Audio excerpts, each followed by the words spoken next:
Hello everyone, আসসালামু আলাইকুম and welcome back to my channel. তো আজকের এই ভিডিওটিতে আমি আপনাদেরকে কামিজে এমব্রয়ডারি করার টিউটোরিয়াল দেখাচ্ছি।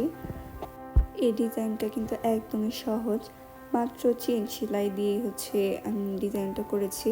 পুরো ড্রেসটাই বলতে পারেন চেন সেলাই দিয়ে আর কি শেষ হয়েছে। ফুলগুলো যে করেছি সেটাও চেন সেলাই দিয়ে, তারপর এই যে ডালের এগুলো পাতাগুলোও চেন সেলাই, তারপর চেন সেলাইয়ের বর্ডার সব কিছু চেন সেলাই দিয়ে কিন্তু করেছি। তো ভিডিওটা দেখলে আপনারা এই সুন্দর ড্রেসটা কিন্তু খুবই সহজে বানিয়ে ফেলতে পারবেন। তো ভিডিওটি অবশ্যই শেষ পর্যন্ত দেখবেন, হয়তো বা ডিজাইনটা ভালো লাগবে। তো ডিজাইনটা ভালো লাগলে ভিডিওটিতে লাইক করবেন, কমেন্ট করবেন এবং বেশি বেশি শেয়ার করবেন। আর যা এখন আমার চ্যানেলটি সাবস্ক্রাইব করেনি তারা চ্যানেলটি সাবস্ক্রাইব করে পাশে থাকা বেল আইকনটি ক্লিক করে রাখবেন।